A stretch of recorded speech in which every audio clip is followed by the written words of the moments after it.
if I were better looking, I would want his life. I'm not going to condemn him just because he's cheap and he gets what he wants, because that's the life that I would want. And I'd like one day to look like him and possibly meet him in a private way, because he's living the life I'd like to live. Billy Green. Billy Green's a cunt.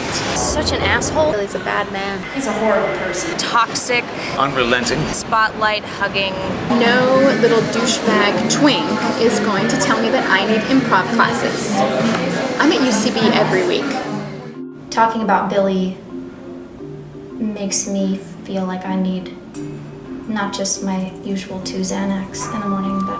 I hardly knew him. I don't really know him still. I don't know if anybody knows him. Let me tell you about Billy Green. I think he could be mentally disabled. I don't understand. Was there a sex tape? Is that why he's popular, or is that why he's around? Why do I see his face everywhere? He became a household name. You gotta love Billy Green. Oh, hi. I didn't see you there. Thanks for tuning in. Tonight is a very special night, because tonight we reveal the true story of Billy Green. His fame was fleeting. His life was tragic. His death... Nah, just kidding, he didn't die. Let's deal with his brief moments in the light. Billy was a dreamer. He knew he wanted stardom at an early age. Billy in sports was a lost cause. Socially challenged, yet desperate for attention, for an audience. Desperate. He founded a summer stock theater company in his backyard. He made all the children audition and behaved like a drill sergeant. I was 11 years old when I moved onto Billy Street. 11. And he always did all the plays. I wanted to be a part of it, but he said I was too fat, that I should be a set designer. He said that my reward would be cookies. Billy told me that I needed a boob job if I was ever going to work in this business. I was 9. He also used to smack my face if I couldn't remember my lines. I discovered Billy when I was casting a pilot. Billy filled in as a reader on the audition, but sabotaged the tape with a striptease. He instantly had my attention. And then Billy personally auditioned for me. He clearly had what it takes. He was so passionate and so driven, and... I was always impressed with his tenacity. Well, you have to hand it to him for persistence. Billy Green tried to go down on me because he thought it was going to get him in vocal adrenaline. But that's not how it works. He came on to me. Wait a second. You're gay. Aren't you gay? I can't tell you how many times Billy has tried to get in my pants. I hear you can throw a football down that hallway.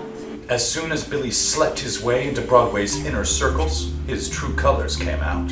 He told me whoever taught me how to dance should be shot. Billy came up to me and told me that he wished I was the one that fell at Spider-Man that night. We were bonding at a reading we did together. Just one reading, we were bonding over our cats. And somehow, something turned wrong. I got more laughs than him, and the next thing I knew, he shoved a piece of paper in my face, written in blood, "I'm gonna eat your pussy." He lied and thinks half black. He bit me. I was at an audition one time. He came up to me and said, "If I don't get this part and you get this part, I'm gonna rape your grandmother." He made it clear to me that if I was going to get the role, a female role, that he was going to find my apartment and come and bite my nipple off.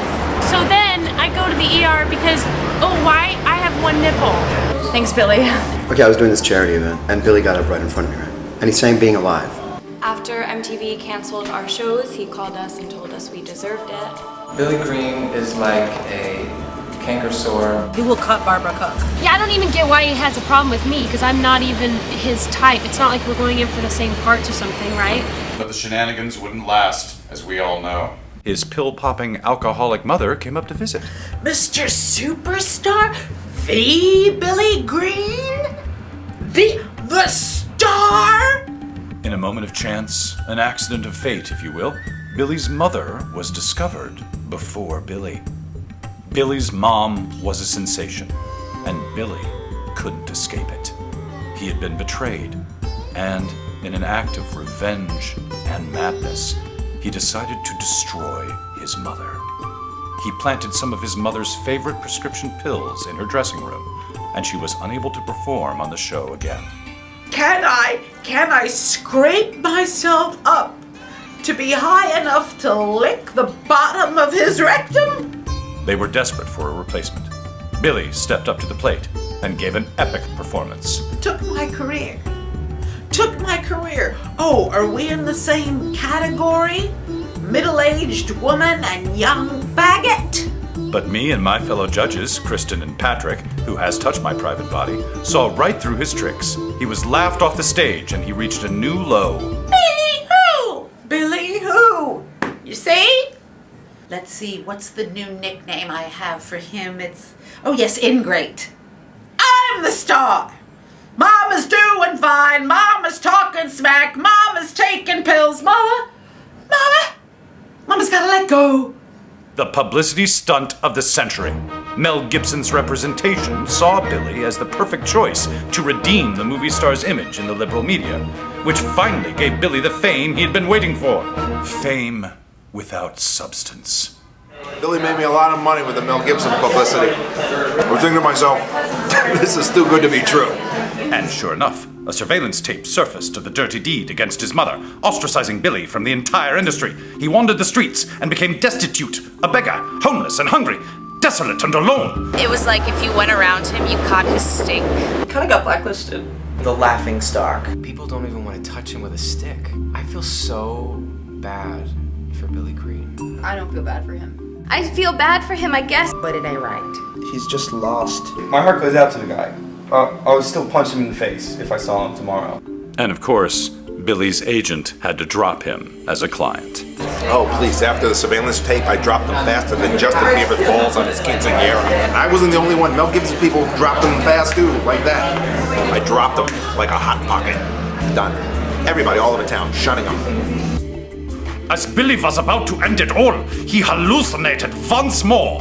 Dee Snyder, a twisted sister, came to Billy in a dream and showed Billy what kind of life he could live if he gave up his uncontrollable ego, his wild ambition, and his saucy demeanor, trading it in for compassion, companionship, and love. Billy turned around his life and he let his dream go. I know exactly what happened. It switched to Billy. Some people say he hallucinated or died for a minute. I don't know. All of a sudden, he didn't want to be a star anymore. He comes to my office and he says, I need a job, any job, give me a job, I'll do anything. So I thought I'd teach him a little humility. I hooked him up with my favorite assistant. Julian, take it away. I don't speak very much, but I'll... Speak up, they can't hear you. I said I don't speak very much, but I'll do my best. See, I was once an actor like Billy, but I realized my true calling was to serve. My job is to make an actor feel capable and on top, comfortable and accomplished. I love my work, and so do the people that I serve. I taught Billy everything I know. I sent him out into the world of degradation and foot service with a humility so strong. I think he actually became very skilled at the art of it, especially because everyone hated him at this point. He became a favorite hire of young Broadway stars. But this isn't the Billy we know. No matter how committed he was to being a foot bitch, he itched for recognition, for attention, for fame.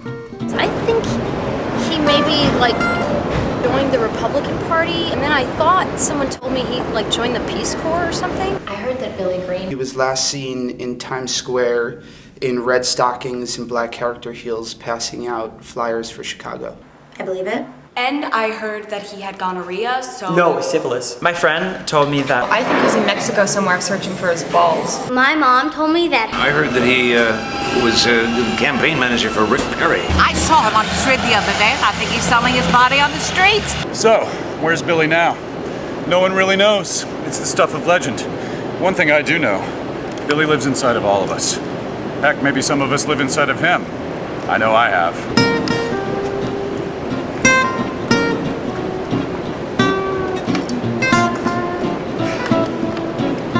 pee-pee in the potty? Uh-huh.